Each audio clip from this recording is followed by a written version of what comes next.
Hello students, welcome to উড়ান পাঠশালা। আমি সবুজাজি sir চলে এসেছি তোমাদের জন্য এসএলএসটি পলিটিক্যাল সায়েন্সের সাবজেক্ট নিয়ে। প্রত্যেকটা পরীক্ষার মতোই এসএলএসটি পরীক্ষার জন্য কিন্তু কনস্ট্যান্ট পড়াশোনা খুব দরকার, এবং সেজন্য কিন্তু উড়ান পাঠশালা কনস্ট্যান্টলি তোমাদেরকে এই ক্লাসেসগুলো প্রোভাইড করার ব্যবস্থা করেছে, এবং আমিও চেষ্টা করছি আমার তরফ থেকে যতটা সম্ভব সেটাকে এলাবোরেটলি ডিসকাস করে দিতে। আজকে আমরা গ্রুপ এ পোর্শনের অর্থাৎ থিওরি পোর্শনের একটি গুরুত্বপূর্ণ টপিকের উপর ফোকাস করবো। একটি নয়, অ্যাকচুয়ালি তোমাদের যদি সিলেবাস দেখো তোমরা, সেখানে অনেকগুলো টপিক রয়েছে। স্বাধীনতা মানে লিবার্টি সংক্রান্ত টপিক রয়েছে, রাইটস রয়েছে, ল রয়েছে।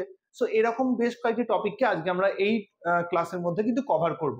তার মানে আজকের টপিকগুলো কি কি থাকবে? আজকের এই ক্লাসের টপিক থাকবে লিবার্টি, নাম্বার 1 লিবার্টির উপর ফোকাস করব আমরা। নেক্সট ওয়ান আমরা ফোকাস করব ইকুয়ালিটির উপর, ওকে, এন্ড দেন আমরা ফোকাস করব হচ্ছে রাইটস অ্যান্ড ল। এই চারটে টপিক আজকে কিন্তু এই ক্লাসে আমরা কভার করব। চারটি খুব গুরুত্বপূর্ণ এক্সামের জন্য। সো প্রথমে স্বাধীনতা মানে লিবার্টির উপর ফোকাস করব। তো দেখো, এই শব্দগুলো থেকে আমাদের যখন কোশ্চেন দেয় না, এরকম একটা কোশ্চেন থাকতে যে এই শব্দটা কোন দেশ থেকে বা কোন শব্দ থেকে এসেছে বা এইটার অ্যাকচুয়াল মিনিং কি, তো মনে রাখবে এগুলো প্রত্যেকটা ক্ষেত্রেই। আমি হয়তো একটা দিয়েছি, বাকিগুলো কিন্তু তোমাদের কাছে তো বইপত্র রয়েছে, সেটাকে ফলো করো, এবং এই নোটসটার মধ্যেও ম্যাক্সিমাম আমি দিয়েই দিয়েছি। সেখানে দেখো এরকম করে লিবার্টি শব্দটা কোথা থেকে এসেছে, লিবার শব্দ থেকে এসেছে, ল্যাটিন শব্দ লিবার থেকে, যার অর্থ হচ্ছে মুক্ত, অর্থাৎ ফ্রি থাকা, মুক্ত থাকা। এবং এটা এমন একটা অবস্থাকে বোঝায় যেখানে ব্যক্তির ওপর কোনো রকম নিষেধাজ্ঞা থাকবে না, অর্থাৎ ব্যক্তি পুরো ফ্রি থাকবে, এবং ব্যক্তিত্বের বিকাশ সেখানে কি হবে, উপযুক্ত পরিবেশে থাকবে। যখনই তুমি ব্যক্তিত্বের বিকাশকে সব জায়গায় নেগেটিভে বেঁধে দেবে, সে কিন্তু ব্যক্তিত্বের পরিপূর্ণ বিকাশ করতে পারবে না। কিন্তু যখনই তুমি সেটার পজিটিভ ভাইব দেবে, সবসময় একটা ইতিবাচক প্রভাব সেখানে থাকবে, তোমার সেই ব্যক্তিত্বের বিকাশটা কিন্তু সঠিকভাবে হওয়া সম্ভব হবে। তো সেটা এখানে কিন্তু জোর দেওয়া হয়েছে। এবং স্বাধীনতা হলো এমন একটা পরিবেশের সচেতন রক্ষণাবেক্ষণ, যেখানে মানুষ তাদের শ্রেষ্ঠ স্বরূপে পরিণত হওয়ার সুযোগ পায়, অর্থাৎ প্রত্যেকটা মানুষ তার যে শ্রেষ্ঠ জায়গায় পৌঁছে যাওয়ার যে সুযোগ, সেটা কিন্তু হওয়ার সুযোগ কিন্তু এর মাধ্যমে পাই। তাহলে স্বাধীনতাকে হ্যারল্ড জে ল্যাস্কির বক্তব্য হচ্ছে, এটা হচ্ছে এমন একটা পরিবেশ, যে পরিবেশটা হচ্ছে মানুষের শ্রেষ্ঠ স্বরূপে পরিণত হওয়ার সুযোগকে প্রদান করছে, এবং সেই বিষয়টাকে কিন্তু এখানে স্বাধীনতা বা লিবার্টি বলে ইন্ডিকেট করছে। চলে আসবো নেক্সট ওয়ান।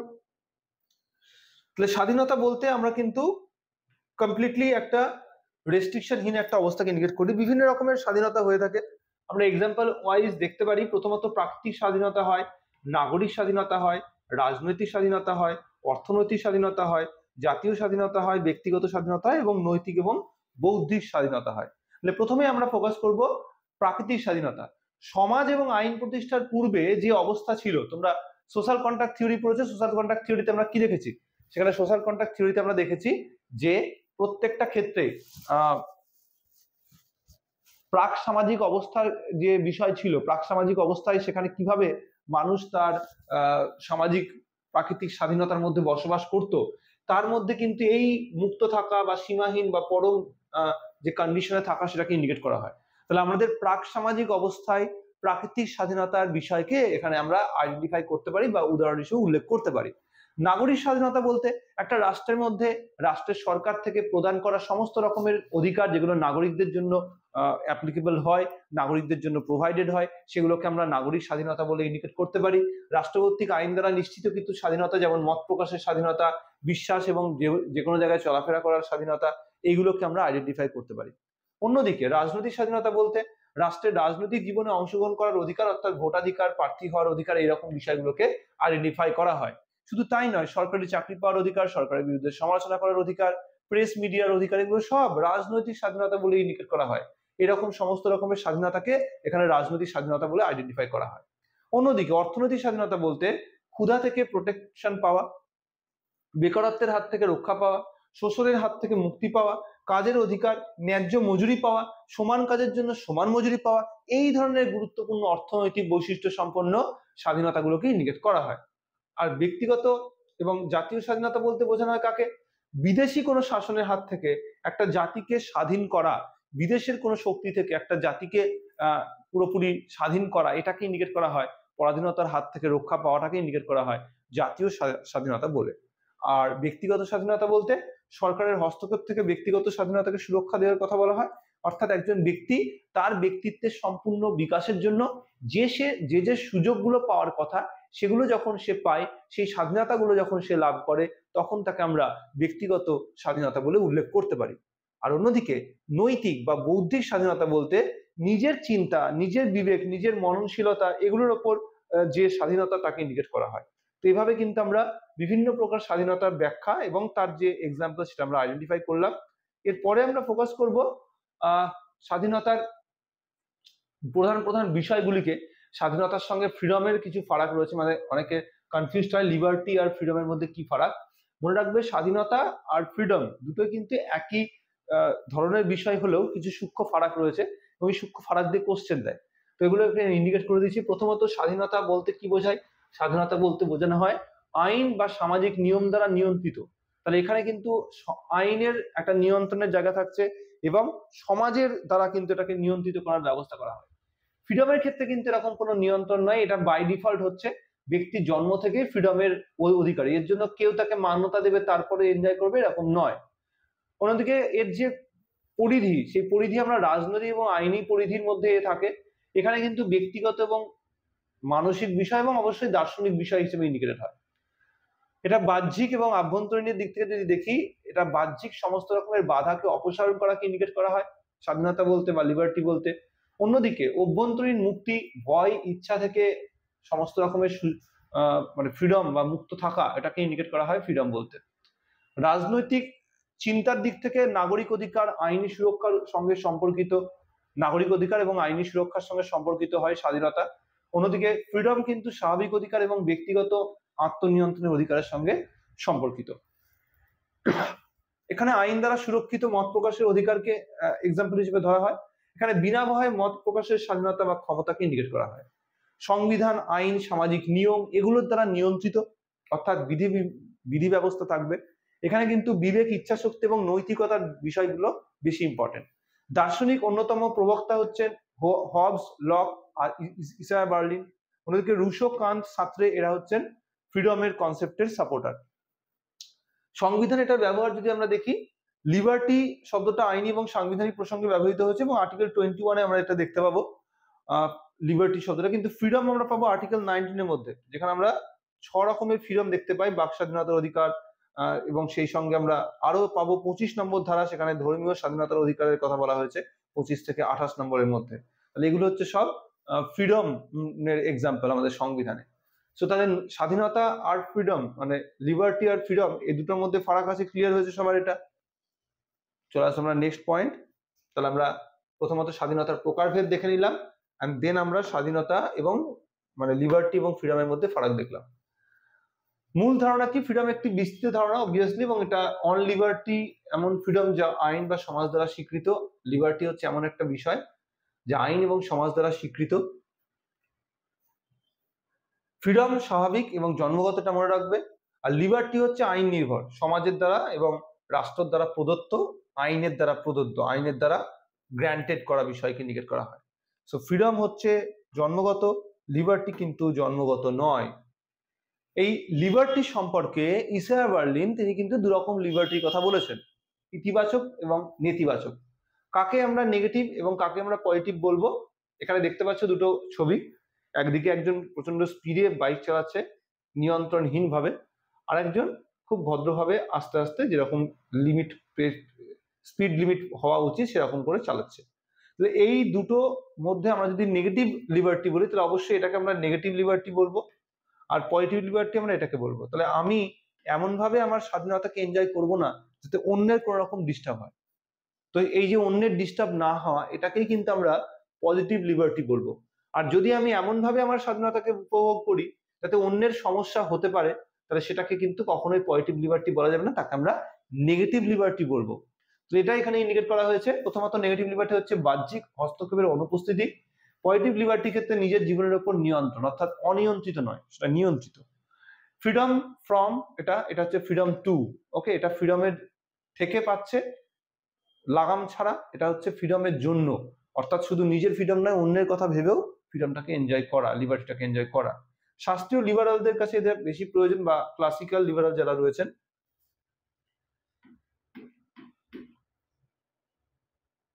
আমরা বলবো ক্লাসিক্যাল লিবারাল।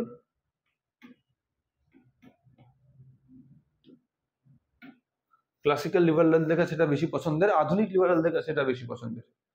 আর উদাহরণ হিসেবে সেন্সরশিপের অনুপস্থিতি, সেন্সরশিপ থাকবে না এখানে। উদাহরণ হিসেবে শিক্ষার অধিকারকে বলতে পারি, যেটা পজিটিভলি এনজয়েবল হয়। তো এই হচ্ছে আমাদের ইতিবাচক আর নেতিবাচক লিবার্টির কনসেপ্ট। চলো আমরা নেক্সট। এখানে কোশ্চেন নিতে পারে যে ইসায়া বার্লিন লিবার্টিকে কত ভাগে ভাগ করেছেন। তো দুটো ভাগে ভাগ করেছেন, একটা হচ্ছে ইতিবাচক, একটা হচ্ছে নেতিবাচক। আর লিবার্টি বিভিন্ন ধরনগুলো তো আমরা দেখলামই। এরপর আমরা চলে আসবো স্বাধীনতা সুরক্ষা করার উপাদান। কোন একটা দেশের মানুষকে যদি স্বাধীনতা সঠিকভাবে প্রদান করতে হয়, তাহলে সর্বপ্রথম যেটা লাগবে সেটা হচ্ছে আইনের শাসন। রুল অফ ল কোন একটি দেশের মানুষকে সঠিকভাবে সেই সুযোগগুলো দিচ্ছে যার ফলে সবাই আইনের অন্দরে থেকে কাজ করবে, কেউ আইনের ঊর্ধ্বে থাকবে না, রাষ্ট্রে কেউ আইনের ঊর্ধ্বে যাবে না।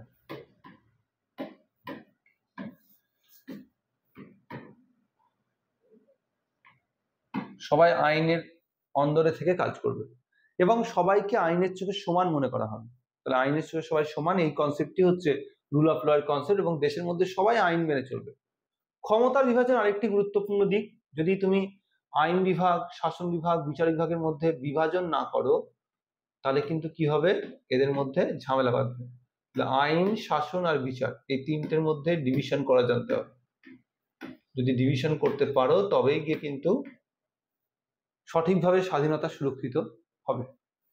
গণতান্ত্রিক সরকার অবশ্যই দরকার। গণতান্ত্রিক সরকার সেটা যে কোনো উপায়ে গণতন্ত্র ব্যবস্থা বা গণতান্ত্রিক সুবিধাগুলো যদি প্রদান করে তবেই সেখানে স্বাধীনতা আরো ভালোভাবে হয়। আমরা জানি যে কোনো অধিকার, সেই অধিকারগুলোই স্বাধীনতাকে কনফার্ম করে। যেমন আমাদের ভারতবর্ষে আমরা দেখবো যে মৌলিক অধিকারের মাধ্যমে রাজনৈতিক স্বাধীনতাগুলোকে গ্র্যান্ট করা হয়, বা ডাইরেক্টিভ প্রিন্সিপাল অফ স্টেট পলিসির মাধ্যমে অর্থনৈতিক এবং সামাজিক অধিকারগুলোকে গ্র্যান্ট করা হয়। তাহলে সেগুলোই হচ্ছে এখানে কিন্তু গণতান্ত্রিক সরকারের মাধ্যমে বাস্তবায়িত হতে পারে। তাহলে সেটা আরেকটি গুরুত্বপূর্ণ বৈশিষ্ট্য। স্বাধীন বিচার ব্যবস্থা অবশ্যই দরকার। একটু আমি সেপারেশন অফ পাওয়ারের কথা বলছিলাম, এবং আলাদা করে যদি আমরা বলি, বিচার বিভাগকে অন্য ক্ষেত্র থেকে আলাদা করা এবং তাকে সুরক্ষিত রাখা, এটাই বিচার বিভাগকে আরো বেশি স্বাধীনভাবে কাজ করতে সাহায্য করবে। যত বেশি বিচার ব্যবস্থা স্বাধীন হবে, তত বেশি দেশের স্বাধীনতা এস্টাবলিশ করা পসিবল হবে। মৌলিক অধিকার থাকার একটি গুরুত্বপূর্ণ বৈশিষ্ট্য। প্রত্যেকটা দেশে মৌলিক অধিকার সেই দেশের মানুষকে স্বাধীনতা সঠিকভাবে প্রদান করে। আমাদের দেশেও আমরা দেখবো মৌলিক অধিকার রয়েছে, যে মৌলিক অধিকারগুলো আমাদেরকে স্বাধীনতাগুলোকে ইমপ্লিমেন্ট করতে সাহায্য করেছে। তাহলে স্বাধীনতা সুরক্ষার ক্ষেত্রে মৌলিক অধিকার আবশ্যিক একটি বিষয়। আর বিকেন্দ্রী ভবন, ক্ষমতার বিকেন্দ্রী ভবন, এটাও খুব গুরুত্বপূর্ণ। দেশের সমস্ত ক্ষমতা যদি একজন কেন্দ্রস্থলীয় ব্যক্তির হাতে থাকে, তাহলে সেটা কিন্তু ক্ষমতার একটা একনায়কত্ব, একটা একার খবরদারি করার একটা সুযোগ করে দেবে। সেটা কখনোই কিন্তু কাম্য নয়। বিকেন্দ্রী ভবন অ্যাক্টিভিটি কিন্তু সবসময় দরকার।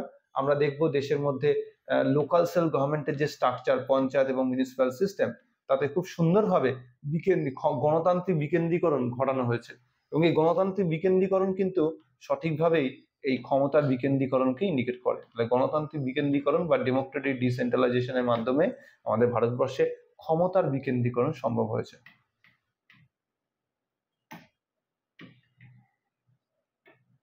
এটা ক্লিয়ার সবার কাছে? চলে আসবো আমরা নেক্সট।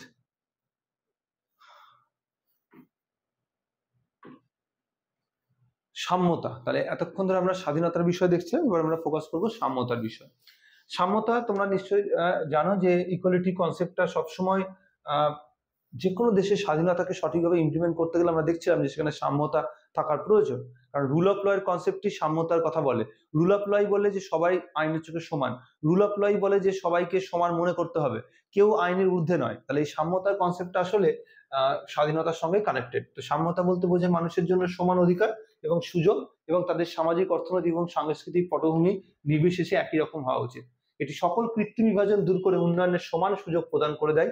এবং সাম্যতা মানে একরকম আচরণ, যে আচরণ একরকম পুরস্কার নয়, বরং এটি সমান সুযোগের একটা অধিকার। তাহলে আম্বেদকরের বিখ্যাত এই স্টেটমেন্ট, সাম্যতা বলতে তিনি কোনো পুরস্কার নয়, বরং এটাকে বলা হয়েছে সবার জন্য সমান অধিকার। মানে এটা কোনো স্পেশাল ফেভার নয়, এটা একটা বাই ডিফল্ট একটা পাওয়ার জন্য একটা, এটা এটা এটা এটা প্রত্যেকের প্রাপ্য, এটা প্রত্যেকে এটা পেতে বাধ্য। তো তো সেই বিষয়টা, এটা কোনো এক্সট্রা কোনো সুযোগ সুবিধা নয়, সবাইয়ের জন্য সমান অধিকার থাকবে, এটা এটা বাই ডিফল্ট যে কোনো সিভিল সোসাইটিতে হওয়া উচিত, এটা বলে তিনি উল্লেখ করছেন। তো চলে আসছে আমরা নেক্সট পোর্শনে। তাহলে সাম্যতার বেসিক ডেফিনেশন আমরা দেখলাম, এবার আমরা ফোকাস করব বিভিন্ন রকম সাম্যতা।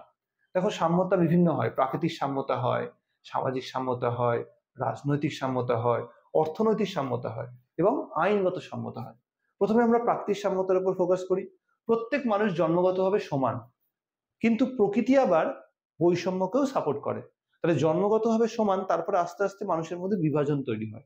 তাহলে এটাকে এখানে ইন্ডিকেট করা হচ্ছে প্রাকৃতিক সাম্যতা বলতে, ঠিক জন্মের সময়কালে যে সাম্যতা তাকে ইন্ডিকেট করা হচ্ছে।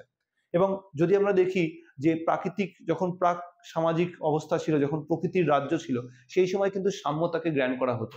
এবং সেই সাম্যতা কিরকম সাম্যতা? সেই সাম্যতা হচ্ছে যুক্তিবাদী সাম্যতা। যুক্তিবাদী সাম্যতা আর সাধারণ সাম্যতার মধ্যে কি ফারাক? যুক্তিবাদী সাম্যতাকে আমরা বলি ইকুইটি, আর নর্মাল সাম্যতাকে আমরা বলবো যেখানে সমানভাবে সবকিছুকে দেখা হয়। তাহলে আমরা যদি এখানে একটা ছোট্ট এক্সাম্পল দিই, আমাদের ভারতবর্ষের সরকারি চাকরির ক্ষেত্রে আমরা কি দেখতে পাই? সেখানে প্রত্যেকটা মানুষকে সমান মনে করা হয়, কিন্তু আবার সেই সরকারি চাকরিতে আমরা জানি শিডিউল কাস্ট শিডিউল ট্রাইবদের মতো কিছু পিছিয়ে পড়া শ্রেণীর জন্য কিছু সংরক্ষণ ব্যবস্থা থাকে। তাহলে এই যে পিছিয়ে পড়া শ্রেণীর জন্য সংরক্ষণ ব্যবস্থা, তা কি অসাম্যতাকে ইন্ডিকেট করে? একদমই তা নয়, বরং সেটাও ইকুয়ালিটির কনসেপ্টকেই প্রমোট করে। কিন্তু সেটা কি? যার যেটুকু প্রাপ্য সেই হিসাবে তাকে দেওয়া হয়। এখানে একটা সুন্দর এক্সাম্পল দেওয়া হয়েছে, দেখতেই পাচ্ছ একটা প্রাচীর রয়েছে, ওদিকে হয়তো কোনো একটা খেলা হচ্ছে এবং এই খেলাটাকে দেখার জন্য প্রাচীরের ওই পারে তাকানোটা খুব দরকার।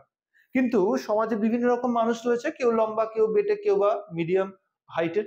এখন এখানে আমরা যদি সবাইয়ের মধ্যে ইকুয়ালিটি আনতে চাই, চরম সাম্যতা, সবাইকে সমান রকম একটা ডেস্ক দিয়ে দিলাম, বললাম দাঁড়িয়ে দেখো, কিন্তু তাতে কি সবার লাভ হলো? হলো না, কারণ এখানে তো কেউ একজন আছে যিনি কম হাইটের মানুষ, তাহলে কম উচ্চতা সম্পন্ন সেই মানুষের জন্য এই সাম্যতার কনসেপ্ট কিন্তু অ্যাপ্লিকেবল হচ্ছে না। এতে আমি সমাজের সবাইকে খুশি করতে পারছি না, সবাইকে সমান সুযোগ দিতে পারছি না। আমি আমার তরফ থেকে সমান সুযোগ দিচ্ছি, কিন্তু যেহেতু মানুষের মধ্যে সাম্যতা নেই, হাইটের মধ্যে বৈষম্য থাকে, তাই এখানে আমার প্রদান করা সাম্যতা অকার্যকরী হচ্ছে। এই প্রদান করা সাম্যতার কোনো দাম নেই, এখানে ইনার কাছে এটা কোনো দাম নেই। তাহলে আমার কি করা উচিত ছিল? আমার করা উচিত ছিল যে যেরকম লম্বার তাকে সেরকম ভাবে সুযোগ দেওয়া। এদের দুজনকে নর্মাল ডেস্ক দিয়েছি, ঠিক আছে, কিন্তু এ যেহেতু বাকিদের থেকে কম উচ্চতা সম্পন্ন ব্যক্তি, তাই একে কিন্তু দুটো আমাকে এরকম বক্স দিতে হবে, যাতে দুটোর উপর দাঁড়িয়ে ঠিকভাবে সেটাকে ভিউ করতে পারে। তাহলে এইভাবে বিশেষ শ্রেণীকে সুযোগ সুবিধা দেওয়া, এটাই হচ্ছে ইকুইটির কনসেপ্ট। তাহলে এখানে ইকুয়ালিটি আর ইকুইটির মধ্যে ফারাক। তাহলে এখানে প্রাকৃতিক সাম্যতা, যেটা আদিম প্রাকৃতিক সাম্যতায় কি হতো? সবাই খাদ্য সংগ্রাহক ছিল, যে যেমন ক্যাপাবিলিটি ছিল সেরকম করে খাদ্য সংগ্রহ করে আনতো, সব খাবার এক জায়গায় রাখা হতো এবং যার যেটুকু দরকার সে সেটুকু সেখান থেকে কালেক্ট করতো। হতে পারে কেউ আমার মতো মোটা, সে অনেক বেশি খায়, তাহলে সেক্ষেত্রে সে হয়তো কাজ অত করে না, কিন্তু খাবার যখন নেবে তার যেটুকু প্রাপ্য সেটুকুই সে নেবে। আবার যে হয়তো প্রচুর শিকার করে এনেছে, কিন্তু তার হয়তো পেটের অতটা খিদে নেই বা সে অতটা খায় না, কিন্তু তাই বলে সে কিন্তু বাকিদেরকে বলবে না যে এটা আমার, আমি কাউকে দেবো না। ফলে যার যেটুকু প্রাপ্য সে সেটুকু লাভ করবে। এভাবে কিন্তু ইকুইটির কনসেপ্টকেই ইকুয়ালিটি, আদর্শ প্রাকৃতিক ইকুয়ালিটি বলে ইন্ডিকেট করা হবে।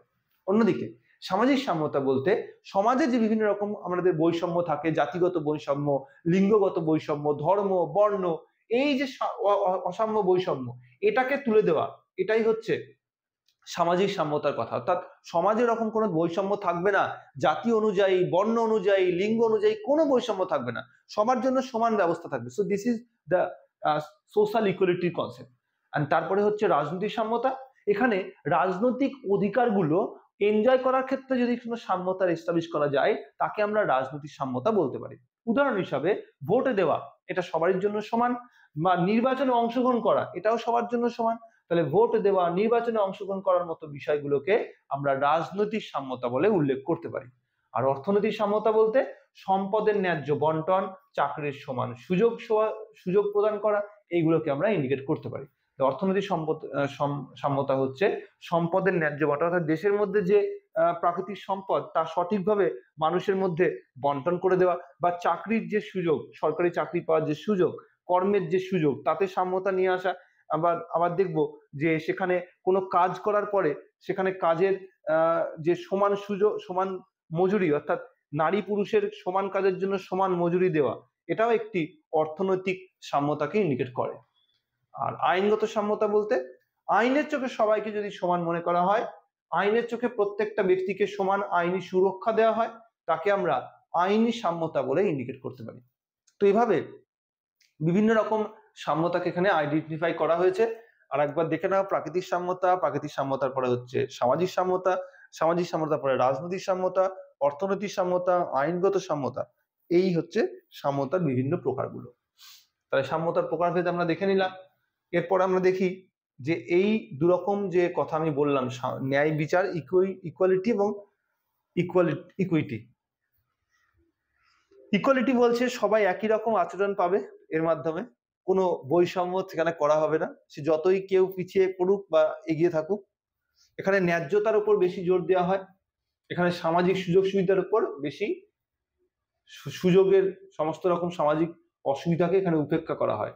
অর্থাৎ এই সাম্যতা দেওয়ার মাধ্যমে কারোর কোনো সমস্যা হচ্ছে কিনা এগুলোকে এখানে কোনো রকম মনিটরিং করা হয় না। ন্যায় বিচার কিন্তু তা বলে না, ন্যায় বিচার বলে যার যেরকম প্রয়োজন সেই রকম সে আচরণ লাভ করবে, এবং যে যেরকম অবস্থায় আছে তাকে সেই রকম অবস্থার অনুযায়ী তাকে কিন্তু বিভিন্ন সুযোগ সুবিধা দিতে হবে। ন্যায় বিচারের উপর জোর দেয় এখানে অবভিয়াসলি, ন্যায্যতা নয়। আর এখানে কিন্তু সমস্ত রকমের সামাজিক অসুবিধাকে এখানে স্বীকার করে নেওয়া হয়, সামাজিক অসুবিধাকে স্বীকার করে নেওয়া হয়। ওকে, এবং সেটাকে কিভাবে সলিউশন আনা যায় তার ব্যবস্থা। যেমন আমরা এখানে দেখছিলাম না যে এরা তিনজনের সুযোগ পাচ্ছে না, তখন এটা কিভাবে সলিউশন করা যায়, সেটা সলিউশন হচ্ছে আর একটা বক্স দিয়ে দাও, তাহলে কিন্তু সে সেই বাকিদের মতো প্রাচীরের ওপারে যা হচ্ছে সেটা দেখতে পাবে। সাম্যতার চ্যালেঞ্জ কি, সাম্যতা আনার ক্ষেত্রে অসুবিধা কি কি আছে? প্রথমত জাতিবাদী কনসেপ্ট, কাস্টিজম, অর্থাৎ বর্ণ মানে জাতিগত যে বিভেদ, জাতিগত যে বৈষম্য, তাহলে এ কি করে পুরোপুরি সামাজিক সাম্যতাকে নষ্ট করে। সামাজিক সাম্যতার এটা একটা বড়সড় চ্যালেঞ্জ। শুধু জাতি নয়, জাতি ছাড়াও লিঙ্গগত বৈষম্য, বর্ণগত বৈষম্য, এই সব রকম বৈষম্য, লিঙ্গ বৈষম্য, জাতি বৈষম্য, ধর্মের বৈষম্য, এগুলো সবই কিন্তু সামাজিক সাম্যতার বিরুদ্ধে, অর্থাৎ এগুলোই চ্যালেঞ্জ। শ্রেণী বিভাজন, সেটাও আমি বলেছি যে সমাজে বিভিন্ন রকম বর্ণ, ব্রাহ্মণ, ক্ষত্রিয়, শূদ্র, বৈশ্য, এইগুলোর বিভিন্ন রকম যে সামাজিক শ্রেণী বিভাজন, সেটাও কিন্তু সামাজিক সাম্যতাকে চ্যালেঞ্জ জানায়। এবং আঞ্চলিকতা, আমরা দেখবো আঞ্চলিকতা, সেখানেও দেখবো বিভিন্ন অঞ্চলের মানুষের মধ্যে বৈষম্য রয়েছে, সেই আঞ্চলিকতাগত যে বৈষম্য, তাও সামাজিক সাম্যতার ক্ষেত্রে চ্যালেঞ্জ জানায়। অর্থনৈতিক বৈষম্য আরেকটি গুরুত্বপূর্ণ দিক, যা অর্থনৈতিক সাম্যতাকে চ্যালেঞ্জ জানায়। তাহলে এইভাবে আমরা দেখতে পাচ্ছি যে জাতি বা মানে জাতি, বর্ণগত বিভাজন, জাতিগত বিভাজন, শ্রেণী বিভাজন, লিঙ্গগত বৈষম্য, আঞ্চলিকতা এবং অর্থনৈতিক বৈষম্য, এগুলো সবই কিন্তু যে কোনো ধরনের সাম্যতার ক্ষেত্রে সমস্যার সৃষ্টি করে। এবং এইগুলোকে থেকে যদি আমরা ওভারল্যাপ করতে পারি, এগুলোকে যদি আমরা কিওর করতে পারি, তাহলে কিন্তু কমপ্লিট সাম্যতা নিয়ে আসা পসিবল। চলে আসবো অধিকারের বিষয়। এতক্ষণ ধরে আমরা সাম্যতা এবং স্বাধীনতা পড়ছিলাম এবং আমরা অধিকার জানবো। দেখো, অধিকার মানে হচ্ছে সমস্ত রকমের সুযোগ সুবিধা যেগুলো তার প্রাপ্য, সেগুলোকে আমরা অধিকার বলি। এটাকে আমরা বলবো যে অধিকার হচ্ছে অনেকটা ইতিবাচক অর্থে এনজয় করা, যা খুশি তাই করবো, কিন্তু সেটা অবশ্যই ইতিবাচক অর্থে, কোনো রকম কারোর ডিস্টার্ব না হবে এরকম ভাবে। তাহলে অধিকার হলো সেই দাবি বা স্বীকৃতি একজন ব্যক্তি সমাজ এবং রাষ্ট্র থেকে করতে পারেন, দাবি করতে পারেন, এবং এগুলো আইন দ্বারা স্বীকৃত এবং সুরক্ষিত হয়ে থাকে। অধিকার হলো সমাজ জীবনের সেই শর্তগুলি যেগুলো ছাড়া মানুষ তার সর্বোত্তম স্বরূপে পৌঁছতে পারে না, ল্যাস্কির বক্তব্য। তাহলে এই হচ্ছে অধিকার। তাহলে এখানে আমরা বিভিন্ন রকমের অধিকার দেখতে পাচ্ছি, right to life, born free, libertarian security, equality before the law, freedom of thought, equal access, protection of against discrimination, equal pay for equal work, এগুলো সব হচ্ছে বিভিন্ন রকমের রাইটের এক্সাম্পল। অধিকার গুলোর বৈশিষ্ট্য কি হবে? নাম্বার ওয়ান, অধিকার সামাজিক প্রকৃতির হয়ে থাকে, এগুলি পরম নয়, এগুলো চরম হবে না, এগুলো কিছু কিছু সীমাবদ্ধতা থাকবে, একটা জায়গায় গিয়ে এটা সীমাবদ্ধতা থাকবে, কখনোই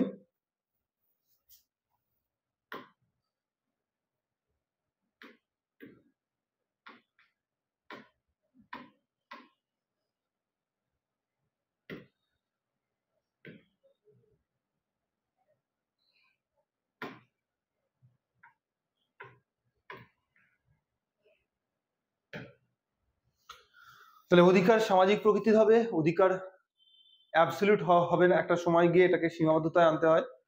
অ্যান্ড দেন হচ্ছে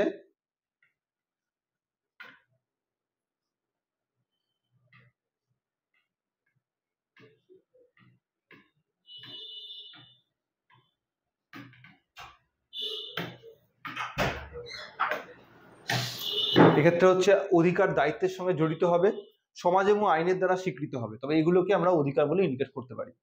চলে আসবো অধিকারের বিভিন্ন ধরনগুলো সম্পর্কে। ঠিক যেমন আমরা স্বাধীনতা এবং সাম্যতার বিভিন্ন প্রকার দেখেছিলাম না, ঠিক একইভাবে অধিকারের বিভিন্ন রকম ধরনগুলো আমরা দেখবো, বিভিন্ন রকম প্রকারগুলো আমরা দেখবো। প্রথমত প্রাকৃতিক অধিকার। তোমরা জানো যে আমাদের প্রাক সামাজিক অবস্থায়, আমাদের যখন রাষ্ট্র তৈরি হয়নি সেই সময় আমরা সমাজ বিভিন্ন রকম শ্রেণীতে বিভাজন ছিল, এবং সেখানে মানুষ কিন্তু প্রাকৃতিক অধিকার ভোগ করত। প্রাকৃতিক অধিকারের মধ্যে অন্যতম হচ্ছে আমাদের যে জীবনের অধিকার, আমাদের যে সম্পত্তির অধিকার, এবং আমাদের অবশ্যই স্বাধীনতার অধিকার। এগুলোকে আমরা লকের যে ট্রু ট্রিটিজ গ্রন্থ রয়েছে সেই গ্রন্থের মধ্যে পাই। অর্থাৎ সামাজিক চুক্তি মতবাদ, রাষ্ট্রের উৎপত্তি মতবাদের মধ্যে আমরা কিরকম ভাবে প্রাক সামাজিক বা প্রাক রাষ্ট্রের যে সময়কাল, সেই সময় কি করে প্রাকৃতিক অধিকারের মধ্য দিয়ে আমরা বিভিন্ন রকম অধিকারগুলোকে এনজয় করতাম, তাকে খুব সঠিকভাবে লক তার গ্রন্থের মধ্যে উল্লেখ করেছেন। অন্যদিকে নৈতিক অধিকার বলতে বিবেক এবং নৈতিকতার উপর ভিত্তি করে যে আইনগতভাবে বাধ্যতামূলক নয় এরকম বিষয়গুলোকে আমরা মান্যতা দিই, সেগুলোকে আমরা নৈতিক অধিকার বলতে পারি। নৈতিক অধিকারের ক্ষেত্রে এখানে কিন্তু নৈতিকতার জায়গা রয়েছে, অর্থাৎ একজন ব্যক্তি তার মানসিকতার মধ্যে কোনটা উচিত কোনটা উচিত নয়। ধরো একজন ব্যক্তি, সে হয়তো কোথাও কাজ করছে, আমরা জানি একটা সময় আমাদের ভারতবর্ষে জমিদারি ব্যবস্থা ছিল, জমিদারের জমিতে তার প্রজাদেরকে নিয়ে গিয়ে ফ্রিতে খাটিয়ে নিত, বেগার খাটিয়ে নিত। সো বেগার খাটিয়ে নিয়ে তাকে পয়সা দেবো না, বা সারাদিন তাকে কাজ করিয়ে নিয়ে তাকে কোনো রকম খেতে দেবো না, এটা কিন্তু জমিদাররা তখন অনেক সময় ফলো করতো। এবং এটা করার মাধ্যমে কি হতো, তখন সে সঠিকভাবে সেই অধিকার এনজয় করতে পারতো না। অর্থাৎ কাজ করার পরে কাজের একটা বিনিময়ে কিছু পাবে, এটা কিন্তু প্রত্যেকটা মানুষ এক্সপেক্ট করে, এবং সেখানে কিন্তু সেই অধিকার যদি মান্যতা না পায়, তাহলে আমরা বলবো নৈতিকভাবে সেই জমিদার কিন্তু সঠিকভাবে সেই শ্রমিকের নৈতিক অধিকারকে মান্যতা দিচ্ছে না। তো এখন আমরা এই জন্য দেখবো ভারতবর্ষের যে সরকার, সেই সরকার নির্দিষ্ট করে দিয়েছে, আমরা জানি 100 দিনের কাজের একটা নির্দিষ্ট, প্রত্যেক দিনের যে কাজের মূল্য নির্ধারিত করা আছে, ন্যূনতম মজুরি প্রত্যেকটা ব্যক্তির নির্দিষ্ট করা আছে, এবং কাজের যে সময়কাল সেটা নির্দিষ্ট করা আছে। এভাবে আমাদের যে নৈতিক অধিকার, সেই নৈতিক অধিকারকে কিন্তু আইনি স্বীকৃতি না থাকা সত্ত্বেও এটা কিন্তু বিভিন্ন ব্যক্তি মান্যতা দেয়। অনেক সময় রাষ্ট্র সরকারি পদ্ধতিতে তাকে আইনি স্বীকৃতিও দিয়ে দেয়। অন্যদিকে আইনি অধিকার বলতে আইনের মাধ্যমে যে অধিকারগুলোকে মান্যতা দেওয়া হয়। আমরা দেখবো আমাদের ভারতবর্ষে ভোটে, ইলেকশনে দাঁড়ানোর যে অধিকার, বা ইলেকশনে ভোট দেওয়ার যে অধিকার, এগুলোকে আইনি অধিকারের স্ট্যাটাস দেওয়া হয়েছে। বা সম্পত্তির অধিকার, একটা সময় আমাদের মৌলিক অধিকার ছিল, কিন্তু বর্তমানে আমাদের সম্পত্তির অধিকারটা পুরোপুরি একটি আইনি অধিকার হয়েছে। তাহলে আইনি স্বীকৃতির মাধ্যমে যে অধিকারগুলোকে মান্যতা দেওয়া হয় তাকে আমরা আইনি অধিকার বলে উল্লেখ করতে পারি। উদাহরণ হিসেবে ভোট দেওয়ার অধিকার বা ভোটে দাঁড়ানোর অধিকার, এগুলোকে আমরা ইন্ডিকেট করতে পারি। আর সাংবিধানিক অধিকার অবশ্যই কোন একটি দেশের নির্দিষ্ট সংবিধানের মধ্যে যখন কোনো পার্টিকুলার অধিকারগুলোকে সাংবিধানিক স্ট্যাটাস দেওয়া হবে, তখন তাকে আমরা সাংবিধানিক অধিকার বলবো। উদাহরণ হিসেবে আমাদের সংবিধানে যা যা অধিকার আছে, সেটা আমরা যদি মৌলিক অধিকারের কথা বলি সেগুলো, আমাদের যদি সামাজিক এবং অর্থনৈতিক যে অধিকারগুলো রয়েছে সেগুলোর কথাও যদি বলি, সেগুলো সবই কিন্তু সংবিধান মতো, সাংবিধানিক ভাবে সেগুলোকে স্বীকৃতি দেওয়া হয়েছে। যেহেতু সাংবিধানিক ভাবে স্বীকৃতি দেওয়া হয়েছে, তাই এই ধরনের সমস্ত রকমের অধিকারগুলোকেই আমরা সাংবিধানিক অধিকার বলতে পারি, এবং এগুলো সংবিধান দ্বারা কিন্তু সুরক্ষিত। অন্যদিকে মানবাধিকার বলতে হিউম্যান বিংস এর এনজয় করা প্রত্যেকটা অধিকারকে ইন্ডিকেট করা হয়। তাহলে এখানে হিউম্যান রাইটস বলতে পার্টিকুলার সেই রাইটগুলোকে বলবো যেগুলো একজন ব্যক্তি সমাজের মধ্যে থেকে এনজয় করবে। এখন হিউম্যান রাইটস এর কনসেপ্টটা আবার পার্সন টু পার্সন ভ্যারি করে, কান্ট্রি টু কান্ট্রি ভ্যারি করে। আমরা দেখবো আমরা 1948 সালে ইউনাইটেড নেশন থেকে হিউম্যান রাইটস সংক্রান্ত একটা ডিক্লারেশন করেছিল, যাকে আমরা বলি United nation declaration on human rights. মানবাধিকার সংক্রান্ত জাতিপুঞ্জের এই ঘোষণা, সেই ঘোষণা কিন্তু বিশ্বজুড়ে প্রত্যেকটা রাষ্ট্রের মানবাধিকারের একটা স্ট্যাচিউট টেনে দিয়েছে, যে এইগুলো হচ্ছে প্যারামিটার, এই মানবাধিকারগুলো যেন প্রত্যেকটা ইউনাইটেড নেশনের মেম্বার কান্ট্রি রয়েছে 193টা, তারা যেন মেনটেন করে। তো এভাবে মানবাধিকারকে সার্বজনীন এবং অখণ্ড অধিকার হিসেবে জ্ঞান করা হয়েছে। জাতিপুঞ্জের যে হিউম্যান রাইটস যে ঘোষণা 1948 সালে, সেই ঘোষণাকে এর সোর্স হিসেবে ইন্ডিকেট করা হয়। তো এই হচ্ছে আমাদের ভারতের সংবিধান গতভাবে যে অধিকারগুলো, এবার সেটার উপর ফোকাস করব। তাহলে এই হলো আমাদের অধিকারগুলোর প্রকারভেদ। তাহলে এখানে আমরা ফোকাস করব সংবিধানে যে অধিকারগুলো দেওয়া আছে। দেখো, সংবিধানে যে অধিকারগুলো দেওয়া আছে তা বেসিক্যালি আমাদের মৌলিক অধিকার হিসেবে স্বীকৃত। এই মৌলিক অধিকার আমাদের 6 রকমের রয়েছে। আমাদের রয়েছে সাম্যের অধিকার, আমাদের রয়েছে স্বাধীনতার অধিকার, রয়েছে শোষণের বিরুদ্ধে অধিকার, রয়েছে ধর্মীয় স্বাধীনতার অধিকার, রয়েছে সংখ্যালঘুদের সাংস্কৃতিক এবং শিক্ষাগত অধিকার, এবং রয়েছে সাংবিধানিক প্রতিবিধানের অধিকার বা প্রতিকার পাওয়ার অধিকার। এই সমস্ত রকম অধিকারগুলোকে সংবিধানের মধ্যে যেহেতু দেওয়া আছে, তাহলে নির্দিষ্ট কোনো আর্টিকেলের মধ্যে দেওয়া থাকে। যেমন প্রথম সাম্যের অধিকার 14 থেকে 18 এর মধ্যে দেওয়া আছে। তারপরে দেওয়া আছে স্বাধীনতার অধিকার 19 থেকে 22 এর মধ্যে। শোষণের বিরুদ্ধে অধিকার দেওয়া আছে 23 থেকে 24 এর মধ্যে। আমাদের ধর্মীয় স্বাধীনতার অধিকার দেওয়া আছে 25 থেকে 28 এর মধ্যে। আমাদের 29 থেকে 30 এর মধ্যে দেওয়া আছে যারা সংখ্যালঘু তাদের যে শিক্ষা এবং সংস্কৃতি অধিকার, এবং 32 নম্বর ধারা হচ্ছে আমাদের শোষণের, আমাদের যে শাসনতান্ত্রিক প্রতিবিধানের অধিকার সেগুলো রয়েছে। এছাড়াও আমরা দেখতে পাবো আমাদের নির্দেশমূলক নীতির মধ্যে সেখানেও কিন্তু একাধিক, যেটাকে আমরা সংক্ষেপে ডিপিএসপি বলি, তাতেও কিন্তু বিভিন্ন রকম অর্থনৈতিক এবং সামাজিক অধিকারগুলোকে মান্যতা দেওয়া হয়েছে। এভাবে সংবিধানের বিভিন্ন প্রভিশনের মধ্যে আমাদের সাংবিধানিক অধিকারগুলোকে সেখানে কিন্তু তালিকাভুক্ত করা হয়েছে। চলে আসবো নেক্সট।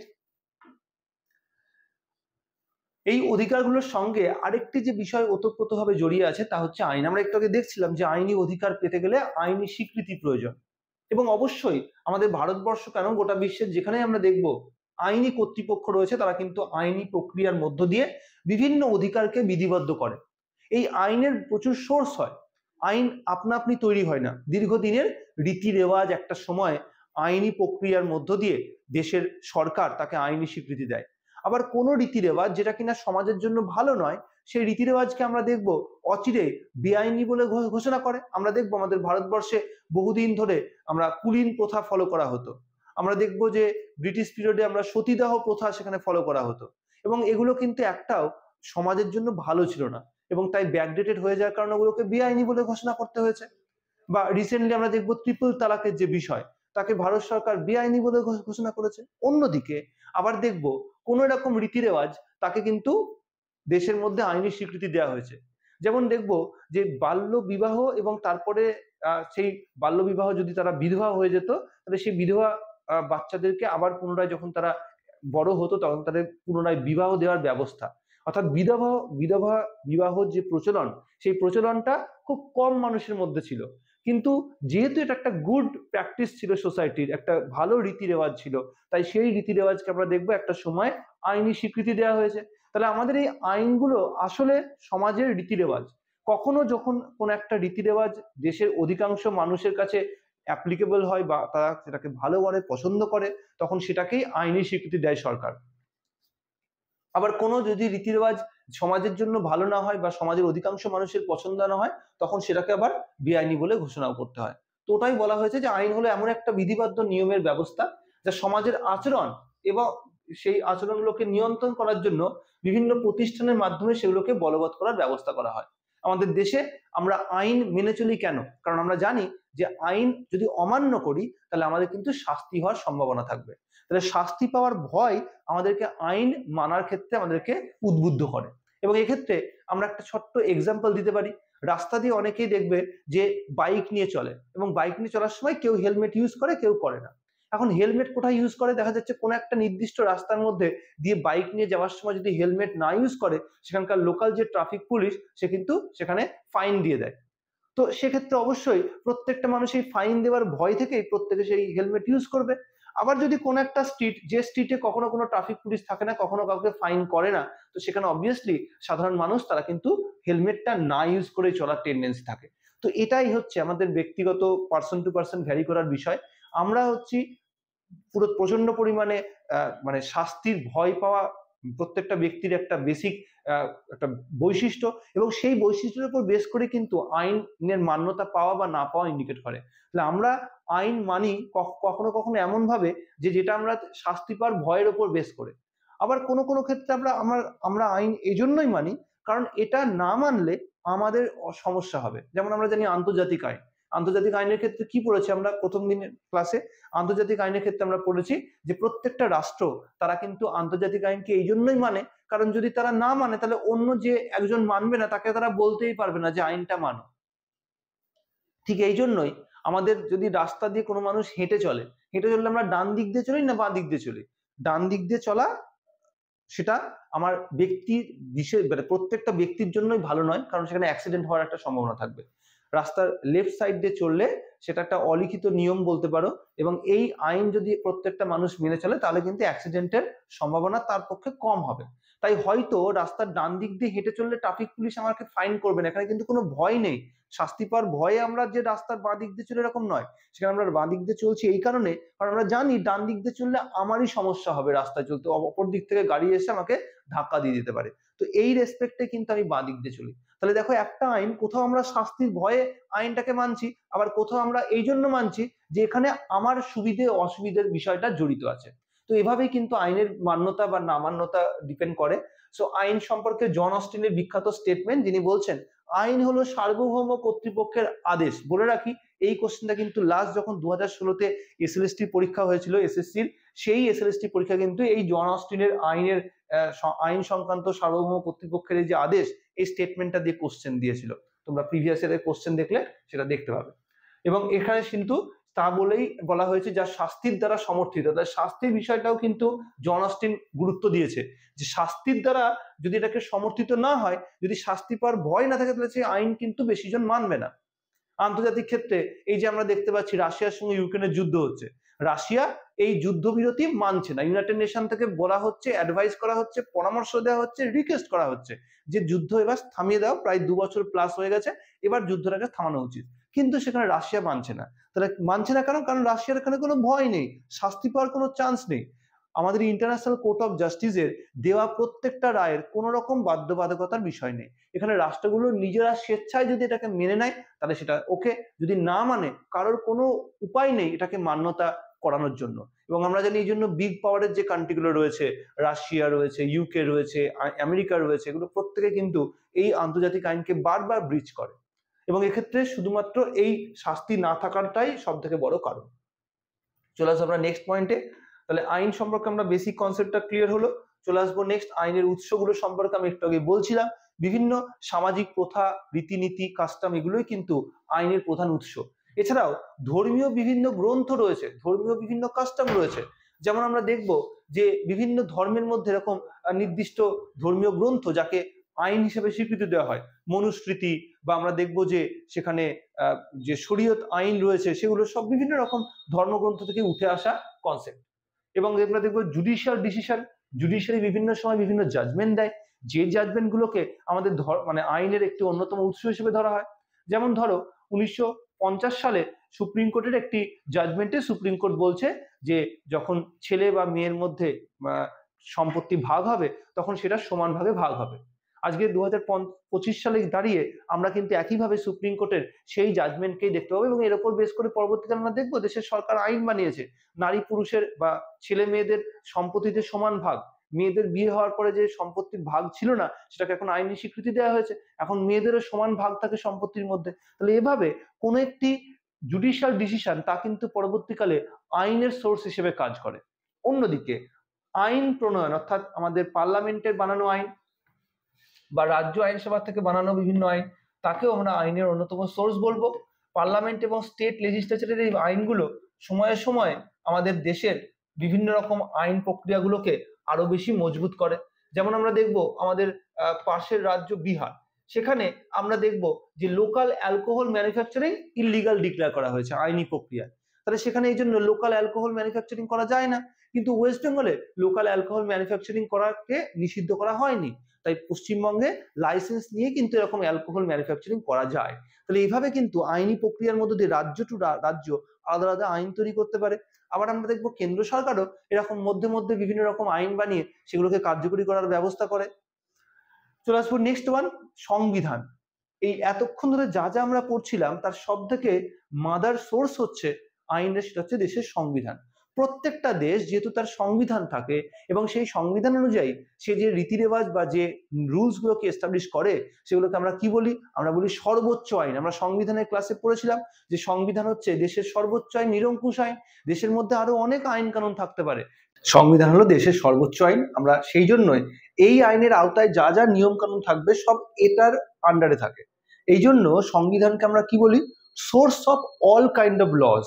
দেশের যত রকমের আইন থাকবে তার মাদার সোর্স হচ্ছে এই সংবিধান।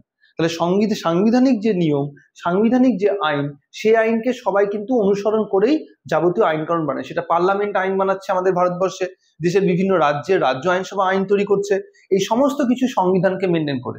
এবং যদি সংবিধানের বিরুদ্ধে গিয়ে কোনো রাজ্য আইনসভা আইন বানিয়ে ফেললো কিংবা পার্লামেন্ট একটা আইন বানিয়ে ফেললো, তাহলে সঙ্গে সঙ্গে সেটার উপর কি করে, জুডিশিয়ারি তার উপর রেস্ট্রিকশন দিয়ে দেয়।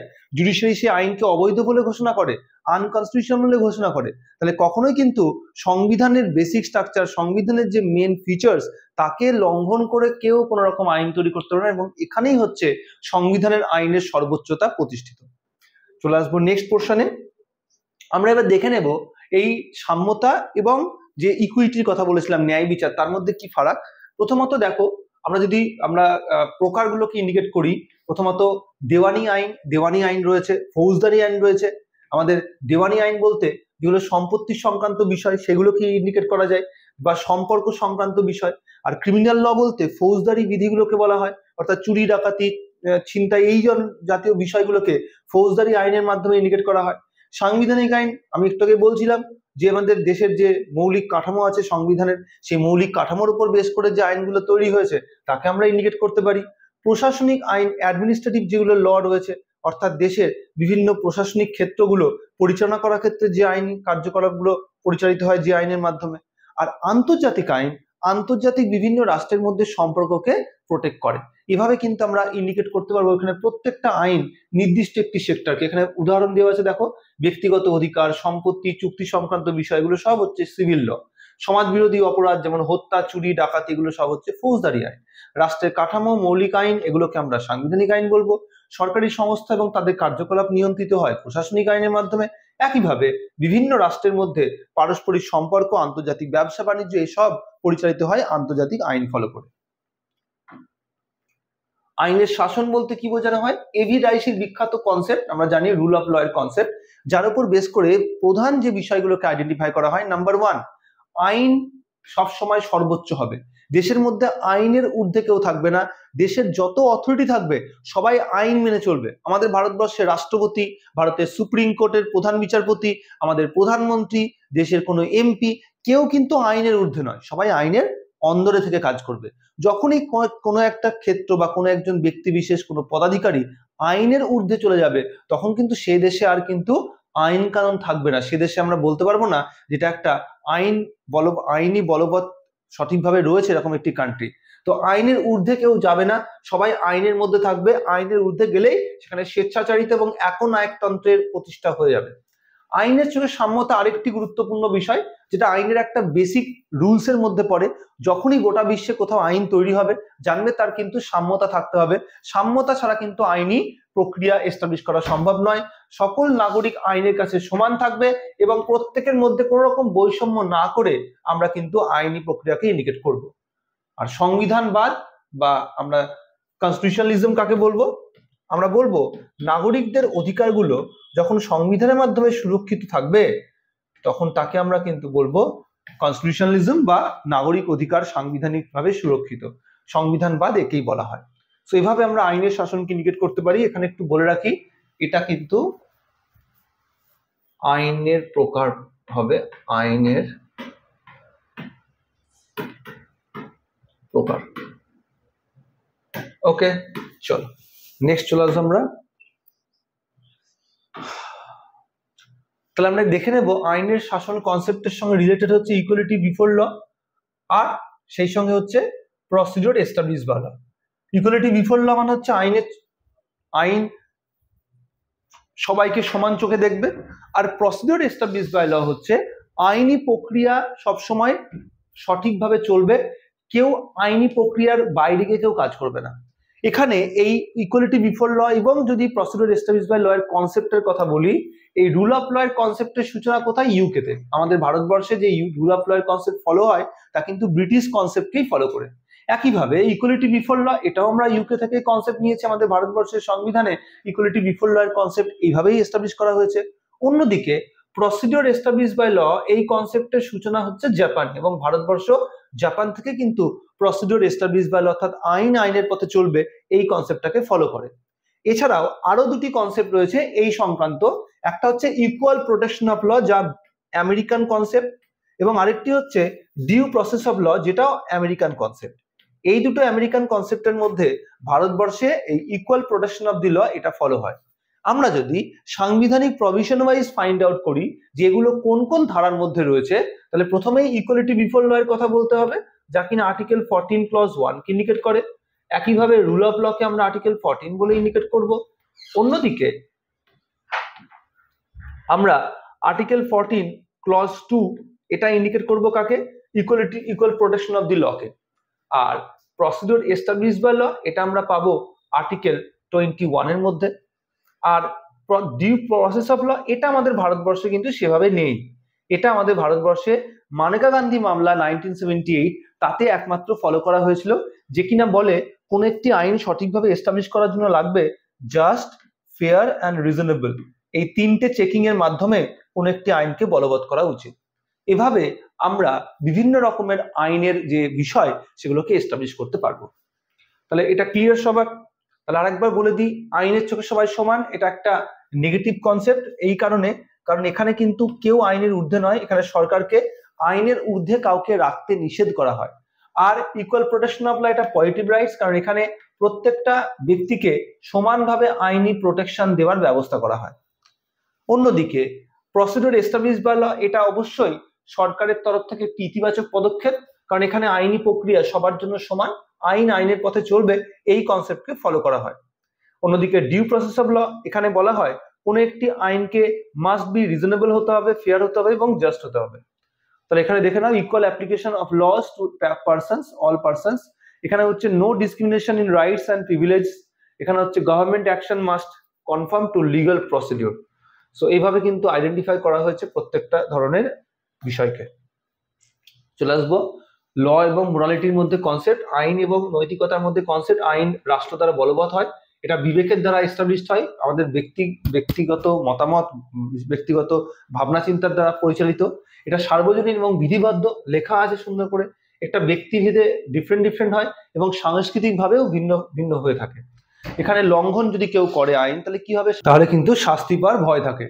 আর অন্যদিকে যদি নৈতিকতার কনসেপ্টের কথা বলি, তাহলে সেখানে কিন্তু কোনো রকম শাস্তি পাওয়ার ভয় নেই, বরং সেখানে লঙ্ঘন করলে বড়জোর সামাজিক নিন্দা হতে পারে বা ব্যক্তিগত মানসিকভাবে আমি মানসিক দংশনে পড়তে পারি যে আমি এই অন্যায় একটা কাজ করলাম, এখানে লঙ্ঘন করলাম। অন্যদিকে কিন্তু আইন লঙ্ঘন করলে সেখানে কিন্তু কোনো রকম এরকম মানসিক ব্যাপার নয়, পুরোটাই আইনি স্বীকৃতির বিষয়, সেখানে কিন্তু তার শাস্তি পাওয়ার যথেষ্ট সুযোগ থাকবে। পারস্পরিক সম্পর্ক যদি আমরা দেখি, স্বাধীনতার সঙ্গে সাম্যতা এবং অধিকার এবং আইনের সম্পর্ক, তাহলে প্রথমত স্বাধীনতা এবং আইনের সম্পর্ক কি? এই দুটো সম্পর্ক কিন্তু একে অন্যের সঙ্গে ওতপ্রোতভাবে জড়িত। কি বলছে? স্বাধীনতা রক্ষার জন্য আইন অপরিহার্য। যদি আইন কানুন দেশে না থাকে, তাহলে তুমি কি করে দেশে স্বাধীনতা এস্টাবলিশ করবে? স্বাধীনতাকে যদি তোমাকে এস্টাবলিশ করতে হয়, স্বাধীনতার রক্ষা কবচের একটি অন্যতম সোর্সই হচ্ছে আইন কানুন থাকা। অন্যদিকে অধিকার আর আইনের মধ্যে কি সম্পর্ক? অধিকার বলছে তখনই কার্যকরী হবে যখন আইনের দ্বারা তা সুরক্ষিত হবে। অধিকারগুলো আনপ্রোটেক্টেড হয়ে থাকলে তো সেটা তো তাহলে কি করে কোনোভাবেই এনজয় করা সম্ভব নয়। আইনি প্রক্রিয়ায় যখন অধিকারগুলোকে মান্যতা দেওয়া হবে তখনই সেটা কিন্তু গ্র্যান্টেড। ঠিক এই কারণে আমরা দেখব আমাদের ভারতবর্ষে যেগুলো মৌলিক অধিকার সেগুলো অনেক ভালোভাবে এস্টাবলিশ হতে পারে, যেগুলো মৌলিক অধিকার নয় সেগুলো ভালোভাবে এস্টাবলিশ হতে পারে না। যেমন ধরো আমাদের ভারতবর্ষে কর্মের অধিকার মানে কাজের অধিকার, এটা কিন্তু কোনো মৌলিক অধিকার নয়, এটার ওপর কোনো আইনও নেই। তাই আমাদের ভারতবর্ষে কাজের অধিকারটা কিন্তু অত বেশি গুরুত্বপূর্ণভাবে এস্টাবলিশ হয় না। কিন্তু দেখবো আমরা যে সিকিম ভারতবর্ষের একমাত্র রাজ্য যে কিনা কি করেছে, রাইট টু ওয়ার্ক কাজের অধিকারটাকে তারা আইনি স্বীকৃতি দিয়েছে। সিকিমের প্রত্যেকটা পরিবারকে সেখানকার সরকার চাকরি দেওয়ার বিষয়টাকে আইনি মান্যতা দিয়েছে, তাই সেখানে চাকরি পাওয়াটা সবারই জন্য প্রযোজ্য হয়েছে। তাহলে এইভাবে কিন্তু আইনি স্বীকৃতি অধিকারকে আরো ভালোভাবে বলবৎ হতে সাহায্য করে। আর সাম্যতা এবং অধিকার সামাজিক এবং আইনগত সাম্যতা নিশ্চিত করে, এবং আমরা দেখব যে অধিকার সবসময় সাম্যতার সঙ্গে না থাকলে কিন্তু সেই অধিকারকে আমরা অধিকার বলতেই পারবো না। আমরা সাম্যতার মধ্য দিয়ে কিন্তু অধিকারকে এস্টাবলিশ করতে হয়, এবং আইনের ক্ষেত্রে আমরা দেখবো সেখানেও সাম্যতার একটি গুরুত্বপূর্ণ বৈশিষ্ট্য হিসেবে গ্র্যান্টেড হয়। আর স্বাধীনতা সাম্যতা একে অন্যের পরিপূরক, কারণ হচ্ছে তা প্রত্যেকটার মধ্যে যদি ভারসাম্য না থাকে, মানে আমি দিলাম সাম্যতা আমি রাখলাম, তাহলে কিন্তু স্বাধীনতাও বাই ডিফল্ট সেখানে চলে আসবে। কিন্তু যদি আমি দেখি যে আমি স্বাধীনতা রাখতে গিয়ে সাম্যতা রাখছি না, তাহলে কিন্তু বলা যাবে না যে সেখানে স্বাধীনতা সম্পূর্ণভাবে বলবৎ হয়েছে। তো এইভাবে দুটোর মধ্যে রিলেশন রয়েছে। চলে আসবো আমরা নেক্সট। এখানে একটা চার্ট করে দিয়েছি যাতে প্রত্যেকটা খুব সহজে বুঝতে পারো। অর্থাৎ লিবার্টি একটা খুব সুন্দর করে মাইন্ড ম্যাপ করে দিয়েছি একদম প্রত্যেকটা, অর্থাৎ লিবার্টি, ইকুয়ালিটি, রাইটস এবং সেই সঙ্গে হচ্ছে ইন্টার রিলেশন, অর্থাৎ প্রত্যেকটার সঙ্গে কি রিলেশন রয়েছে সেটাও। এবং এখানে কিন্তু এই ডিফারেন্স গুলো একটু আগে বলছিলাম, রুল অফ ল এর সঙ্গে কি ডিফারেন্স রয়েছে সেগুলো আমি এখানে ইন্ডিকেট করে দিয়েছি। চলে আসবো নেক্সট। এখানে কয়েকটা প্রশ্ন আছে, ফটাফট আনসার দিয়ে দাও। আমি বলেছিলাম টপিক ওয়াইজ কিছু প্রশ্ন তোমাদের মধ্যে মধ্যে থাকবে। So who distinguish between positive and negative liberty? আজকে আমরা পড়েছি ইসায়া বার্লিন, তিনি কিন্তু নেগেটিভ আর পজিটিভ এই দু রকম লিবার্টির কথা বলেছেন। যেখানে আমরা ওই একটা স্কুটারের ছবি দেখেছিলাম, স্কুটার চালাচ্ছে একজন, খুব স্পিডে চালাচ্ছে, ওটা হচ্ছে নেগেটিভ, আর যেটা হচ্ছে ভদ্রভাবে কন্ট্রোল করে চালাচ্ছে সেটা হচ্ছে পজিটিভ লিবার্টি। চলে আসবো দ্বিতীয় প্রশ্ন, which of the following is not a type of liberty? So অবশ্যই স্ট্রাকচারাল লিবার্টি কি ইন্ডিকেট করবো। সো স্ট্রাকচারাল লিবার্টি কোনো টাইপ নয় liberty, but civil liberty, moral liberty বা ইকোনমিক লিবার্টি এগুলো হচ্ছে লিবার্টির ধরন। অন্যদিকে পজিটিভ লিবার্টি কিসের উপর জোর দেয়? পজিটিভ লিবার্টি সবসময় নিজের নিজের যে ক্যাপাবিলিটি আছে সেটাকে উপলব্ধি করার উপর জোর দেয়। কোন চিন্তাবিদ লিবার্টি, ন্যাচুরাল লিবার্টির উপর গুরুত্ব দিয়েছেন? সো জন লকের আমরা যখন সামাজিক চুক্তি মতবাদ পড়ি তার মধ্যে দেখবো জন লক ন্যাচুরাল লিবার্টির উপর বেশি জোর দিয়েছেন। আর প্রেসের স্বাধীনতা, সেখানে সিভিল লিবার্টির সেখানে ইন্ডিকেট করা হয় যে প্রেসের স্বাধীনতা এটা হচ্ছে সিভিল লিবার্টির মধ্যে পড়ে। এবং আমরা এখানে প্রেস এবং প্রেসের যে স্বাধীনতা, মিডিয়া, প্রেস এবং সরকারের বিরুদ্ধে সমালোচনা করা, এগুলোকে রাজনৈতিক স্বাধীনতা বা রাজনৈতিক অধিকার বলেও ইন্ডিকেট করতে পারি। রাজনৈতিক সমতা বলতে কি বোঝায়? সরকারের কাজে সমান অংশগ্রহণের সুযোগ, অর্থাৎ সরকারি যে কাজকর্ম তাতে সমানভাবে অংশগ্রহণ করার যে সুযোগ, তাকে আমরা রাজনৈতিক সাম্যতা বলতে পারি। বা ভোট দেওয়া, এগুলোকে আমরা রাজনৈতিক সাম্যতার উদাহরণ বলতে পারি, ভোটের ক্ষেত্রে যে সাম্যতা। 14 নম্বর আর্টিকেলের মধ্যে আমরা আইনের চোখে সবাই সমান এই কনসেপ্টকে এস্টাবলিশ হতে দেখবো, এবং সুযোগের যে সাম্যতা সেটা একটি আইনগত অর্থনৈতিক সাম্যতা বলে ইন্ডিকেটেড হয়। নেক্সট, আইনি সাম্যতা বলতে বোঝায় আইনের চোখে সবাই সমান মর্যাদা এবং সমান আচরণ লাভ করবে। সংরক্ষণ নীতি, এটা পুরোপুরি সাম্য নীতি, মানে ইকুইটির কনসেপ্টে ন্যায় বিচারের সঙ্গে কানেক্টেড। ওকে, জন লকের মতে মানুষের প্রাকৃতিক অধিকার কিরকম? সেখানে কি তার কাজ? জীবনকে রক্ষা করা, স্বাধীনতাকে রক্ষা করা এবং সম্পত্তি, তিনটে যে বিষয়কে রক্ষা করাই হচ্ছে জন লকের মতে মানুষের প্রাকৃতিক অধিকারের প্রধান উদ্দেশ্য। রাষ্ট্র দ্বারা প্রদত্ত অধিকারকে কি বলা হয়? আইনগত অধিকার বলা হয়। অবভিয়াসলি লিগাল রাইটস বলবো, কারণ আইনি প্রক্রিয়ার মাধ্যমে সেটা কিন্তু গ্র্যান্ট হচ্ছে। আর রুল অফ ল তত্ত্বটা কে প্রদান করেছেন? এভি ডাইসি, তার বিখ্যাত রুল অফ ল এর কনসেপ্ট, ব্রিটিশ কনসেপ্ট এটা। এবং নিম্নলিখিত কোন আইনের ধরন নয়? সামাজিক আইন, এটা কোনো সেইভাবে কিন্তু কোনো আইনের ধরন নয়, এটাকে বেসিক্যালি সোশ্যাল অ্যাক্টিভিটি বলে ইন্ডিকেট করবো আমরা। স্বাধীনতা এবং আইনের মধ্যে ভারসাম্য কে বজায় রাখে? অবভিয়াসলি রুল অফ ল, আইনের শাসনই স্বাধীনতা এবং আইনের মধ্যে সাম্যতা রাখে। তো এই হচ্ছে আমাদের টোটাল 4টে বিষয় আমরা কমপ্লিট করলাম, স্বাধীনতা, সেই সঙ্গে হচ্ছে সাম্যতা এবং রাইটস, এবং সেই সঙ্গে হচ্ছে আইন। তো নেক্সট ক্লাসে আমরা নতুন টপিক নিয়ে চলে আসবো।